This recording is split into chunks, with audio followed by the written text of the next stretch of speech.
A local organization is helping make the game of baseball more inclusive. Plus, we've got storms rolling through already with a few severe thunderstorm warnings that we'll talk about in just a bit. The 4 states' most watched news starts now. First responders rush a person to the hospital after an explosion takes place in McDonald County. This is KOAM News at 6. I'm Anthony Saviello. The incident took place around 10:30 this morning. McDonald County deputies responded to a residence where a possible suicidal subject was claimed to be. Deputies spoke with the individual in an attempt to have them exit the house when what has been described as a large explosion took place. First responders were able to gain access from there and remove the victim from the building. The victim was transported via helicopter to a hospital, and a McDonald County deputy is also being treated for smoke inhalation. Thunderstorms coming our way, meteorologist Lindsay Gaffney. Out in Joplin right now, it's pretty clear. Temperatures getting up to 92.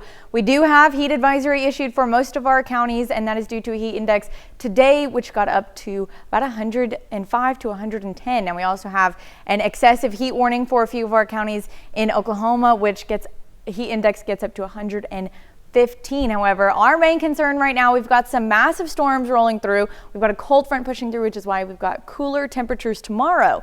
However, some of these storms, especially one that just passed through Chanute heading towards Independence, is a right-moving supercell, very strong wind gusts and hail, as well as a tornado that dropped about an hour and a half ago near Yates Center. So we're going to keep an eye on these, and few severe thunderstorm warnings have been issued. If we need to, we'll cut in and go live stream. But for right now, I'll let Anthony take it back over. All right, thanks, Lindsay. Communities across the 4 states are gearing up to celebrate the 4th of July. One town is joining in on the fun in Neosho, and we have a live look from Celebrate Neosho. And out there you can see people, tons of people, they're bearing the heat down. There's plenty of options for people, classic summer activities like bounce houses, water slides, and pony rides. We've also got a watermelon seed spitting contest taking place there, cornhole tournament, and a kiddie tractor pool. The grand finale for tonight will be a public fireworks show, which is a perfect way to celebrate heading into the 4th of July. And you can be in attendance. Events will go on tonight until 10 p.m. The Country Closet in Carl Junction hosted a red, white, and blue bash today. The event includes free hot dogs and desserts and discounts all across the store. Military members and veterans could also get a 10% discount on any item in the store. I think it's important to support your small businesses and help keep money in your community, and just having a fun time with your friends or neighbors.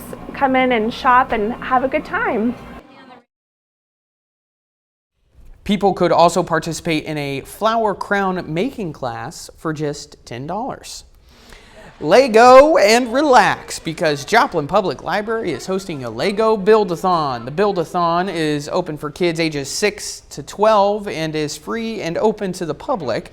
The library also had books on Legos for kids to use to inspire their creativity. I like the Legos. They're very fun. I like building them. So kids come, they grab some Legos, and they just build whatever they want. It's a good opportunity for kids to make friends and to just kind of explore building activities. You can find more information on our website, KOAMnewsnow.com. Players of all ages stepped up to bat in a competitive game of beep baseball in Carthage. Beep baseball, also known as beep ball, is an adaptive version of baseball for those who are blind or visually impaired. The game gets its name from the fact that the ball beeps for players to know where it is.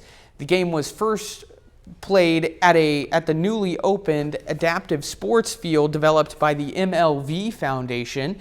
The founder says it's rewarding to offer the opportunity to play for everyone. There are some, I think, for other disabilities, but not specifically for the blind and visually impaired. So I'm very excited to be able to have this here in the Midwest, so other teams can come and use it, other blind organizations can come and utilize the space and do all sorts of recreation programs that they want to use it for. Organizers plan to continue holding other sporting and recreation activities at the sports field, including beep kickball and blind archery. Coming up, Brock Baldridge brings us the highlights from local stars who competed in the U.S. Olympic trials, plus reactions to a mandate in Oklahoma that would require the teaching of the Bible in public schools. Tonight on KOAM News Now. Ashley Stars and Stripes sale is going on now, and everything is on sale. A controversial move in Oklahoma has religious leaders speaking out. At a Board of Education meeting on Thursday, the state superintendent said every classroom in Oklahoma must have a Bible and teach from it. Zach Rael spoke to religious leaders around Oklahoma City for their reactions. It is academic malpractice not to be teaching the Bible's influence on American history. Superintendent Ryan Walters at Thursday's Board of Education meeting saying Oklahoma public schools must have and teach students from the Bible. They're going to be very explicit that means teaching stories from the Bible in grade levels. That means teaching its influence on American history. It is definitely treading on very thin ice when it comes to the idea of religious freedom and the Establishment Clause of the Constitution. Now, various religious groups are responding to Walters' mandate, including the Council on American Islamic Relations in Oklahoma. To choose one religion, one scripture, and not only that, probably one particular translation of said scripture, that's highly problematic. Vered Harris, rabbi at B'nai Israel in Oklahoma City, said there are students of many faiths and no faiths in Oklahoma public schools. It should be up to their parents to decide what religious literature they learn about, not the state's. This underlying assumption of the First Amendment has allowed me as a Jewish person to grow up in this country without fear that my governmental institutions are going to oppress me. We also got statements from other groups too. Bishop James Nunn, Episcopal leader for the Oklahoma area of the United Methodist Church, said they believe that the state should not attempt to control the church, nor should the church seem to dominate the state. We endorse public policies that do not create unconstitutional entanglements between church and state. Reverend Dr. Lori Walke, senior minister of the Mayflower Congregational United Church of Christ, said in a statement, "Will educators be reprimanded and schools discredited for teaching the history of how the Bible has been used to endorse slavery? On the other hand, will they be expected to teach biblical themes of liberation and justice, or will they be deemed too woke? Public schools are not Sunday schools." Our viewers also chiming in. Patty said, "I'm Christian and I study my choice of Bibles and practice my choice of denomination.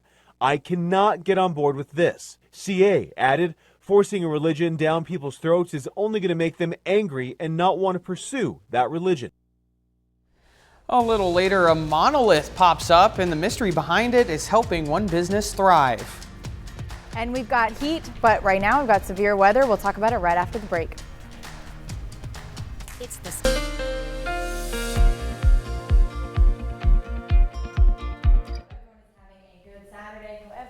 We do have some severe weather already making its way in. We'll go ahead and take a look outside at downtown Joplin from the Cornell Arts and Entertainment Complex. You can see it was pretty sunny earlier. Now we've got overcast conditions, although rain hasn't quite made it to Joplin yet. We do have quite a messy warning system right now. We've got a couple, all the yellow, those are a couple severe thunderstorm warnings in a few of our counties, Labette County, Montgomery County, Wilson, and also over just near Pittsburgh as well. And the orange, that is a severe thunderstorm watch, and that's in effect until 11 p.m. tonight. Not to mention, we've got that heat advisory underneath the orange for all of our counties as well, and that's due to heat index getting up to 105, 110. And then that hot pink down there covers a few of our counties out in Oklahoma as well, and that's due to heat index getting up to 115. So it's hot and it's stormy today. We'll go ahead and take a look at the storms. We had a massive supercell. It is a right-moving supercell. So you can see it kind of shifts south rather than continuing east like all of the other storms. And that dropped a tornado in Yates Center. It was a very weak tornado and brief as well. And it didn't get alerted, but it wasn't in a mainly populated area. It did bring down a couple of poles. Right now, we've just got a few severe thunderstorm warnings on that storm, and it is going to continue to shift. We'll go ahead and zoom in. We've got 3 severe thunderstorm warnings on it, not to mention the storm just east of Pittsburgh as well. And we've got a few more clusters up north of all of these storms. So this is a cold front that's being pushed into the area. And due to the surface heating, all of the warm temperatures we've gotten, it is just driving these storms to continue to strengthen as they move through the area. So as you can see, we've got few severe thunderstorm warnings, and that's for another 30-45 minutes. We've got wind gusts up to 75 miles per hour and hail up to half-dollar size. So that's our main threats right now, but we can see still a few areas of pretty weak rotation. Now, National Weather Service said you could expect a few land spouts. However, these land spouts could be more weak tornadoes, not land spouts. Land spouts start at the surface, but those tornado that went through Yates Center, it was a very weak tornado. However, it was a tornado. So we've got some rotation just east of Coffeyville, not to mention a little bit as well just south of Parsons. We've got another storm that is moving through Pittsburgh, Nashville, south of Liberal as well. Has a little rotation as well. You can see where the green meets the red. We're going to keep an eye on it. It's not strong enough to produce anything as of right now, but that one supercell that went through Chanute, Yates Center, Fredonia heading south, that is a pretty strong one, and it's not stopping. So we're going to keep an eye on that one, especially if it drops any more tornadoes or land spouts. Now, the cold front that's coming through, we had some pretty hot conditions today, but that cold front is really going to drop our temperatures tomorrow. We are in a minor risk for heat, getting down to upper 80s for our high temperature, and that stays like that until Monday. We do start to warm up pretty quickly, but thanks to the cold front today, we are going to cool off for a couple days. However, some of these storms could be strong to severe. They're going to continue for the next couple of hours. So this is about 7:30. We still got that line that's just south of Parsons, north of Joplin. That's going to continue to move southeast. As the model says, it's going to die down pretty quickly. It may. We're going to keep an eye on it, and we'll go live stream if we need to on KOAM YouTube page. So join us on KOAM Facebook. That way you can tell if we're going to go live stream. We've also got some more scattered thunderstorms continuing into the morning on Sunday. They're not going to be as strong because the cold front did pass, but we'll keep an eye on those as well. Pretty weak storms. They're going to continue to go northeast, and this is most of the day on Sunday. We'll have scattered thunderstorms. We do cool off, dropping down to 86 for our high on Sunday. Still, we've got those storms. Monday, we've got a pop-up evening storm, and temperatures do continue to warm up. Tuesday, 99. Wednesday, getting up to 100 degrees, just in time for 4th of July on Thursday. We all are going to have scattered thunderstorm chances most of the week as well, Wednesday, Thursday, and Friday. Unfortunately, maybe for 4th of July. Yeah. Today's been a hectic day, though. Today has been very, we've got heat advisories up to 115 degrees and storms that are popping up, but it's the heat and the drastic cold air behind it that is really driving these storms, which, we don't have a lot of updraft, meaning it's unlikely for a tornado to be produced. Still possible, as we saw in Yates Center earlier today, about 4:30, but with the heat, it is driving these storms. Absolutely. Thanks, Lindsay. A real quick update on the story we brought you earlier at the beginning of the show. The McDonald County Deputy Shepard, has been released from the hospital. He did sustain minor injuries, and in a Facebook post, the McDonald County Sheriff's Department says they are thankful for his quick recovery. Still ahead, the St. Louis Cardinals face a division rival at home this weekend, and former Kansas City Royal Bo Jackson is inducted into the Royals Hall of Fame. Brock Baldridge has that story and more up next. With the Da Vinci Xi.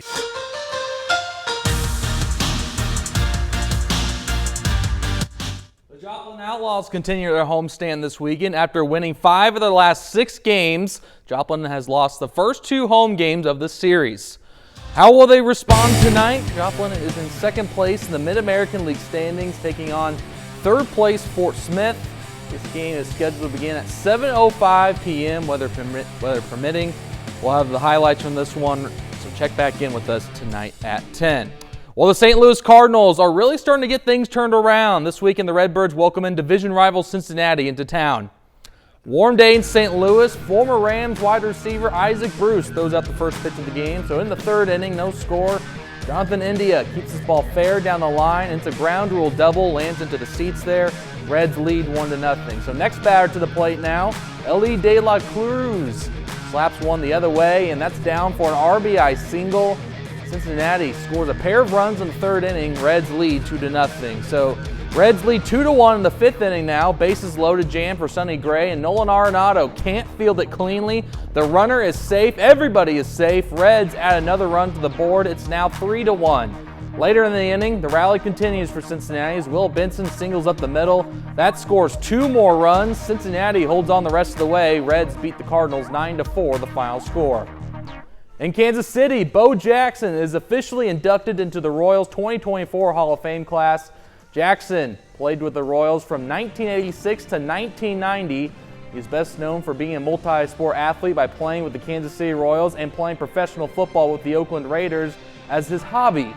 Well, he also won the Heisman Trophy in college with the Auburn Tigers. Bo hit 109 career home runs and 313 RBIs in his 5 years as a member of the Royals. So the Royals take the field at home against the first place Cleveland Guardians. Questionable calls in this one, but Cleveland wins this game 7-2, and the series finale is scheduled for tomorrow at 1 p.m. On Friday night, former Pitt State Gorilla Cordell Tinch took the stage at the U.S. Track and Field Olympic Trials, trying to punch his ticket to Paris. And in case you missed it, here is the final round of the men's 110-meter hurdles. Tinch is located in lane 3. Only the top 3 finishers qualify for the Olympic Games. Tinch got off to a little bit of a slow start, but he kept his pace up for the rest of the competition. But he finishes just shy of third place as he comes into fourth place with a time of 13.03 seconds. He was only 0.07 of a second away from going to Paris. What a journey he's been on, just one spot shy, oh so close. The 2024 NHL Draft is being held in Las Vegas this year. The 18,000-seat building hosts its first sports-themed event inside. That's the venue, the Sphere in Las Vegas, opening last September. Friday hosted the first round of the NHL Draft. The remaining rounds of the draft last into Saturday afternoon. Well, that's your look for sports. We're back with more news after this. Ladies and gentlemen. Mysterious monoliths have been popping up all over the country recently, and now one in northern Colorado is getting a lot of attention. Michael Abita has more. It's big, made of metal, and heavy. Folks have come from all over for 4 days now to see this 8-foot tall and 4-foot wide monolith on top of a hill in Bellevue, Colorado, a town just northwest of Fort Collins. I don't know if it's art or if it's a message. Although no one quite knows what it is or how it got there. The local artists. The other more popular opinion is aliens, of course. There are some people who think it's an alien thing. Pam and Dave drove up from Fort Collins to check it out because they've been following the mysterious monoliths popping up all over the world. And when it showed up here, why not? It's just been so funny. And they're not the only ones. The Howling Cow Cafe is across the street and has seen more customers since the mysterious object appeared. Owner Lori Graves says they're usually busy in the summer, but this has made business out of this world. There's definitely been an uptick. It all started Sunday morning when her cafe manager Brooke showed up to work and spotted the monolith. She brushed it off, but when she opened the cafe, she got another surprise. This lady came in and said, "I'm looking for the alien structure. Do you know where it is?" And was just really focused on the alien structure and wanted to see it. And Brooke said, at first, couldn't quite think of what they were talking about, and then it suddenly dawned on her. The Howling Cow is having fun with the whole experience, even creating special menu items to sell to customers. Lori, whose family owns the hill the monolith sits on, swears she doesn't know who put it there or why people want to come to see it. But Pam and Dave know why they came. I love the mystery of it. Well, we've got live stream. You can join us right after the show ends, and we'll talk more about all of the severe thunderstorms. All right, tune in. That's our time for tonight. Have a great night.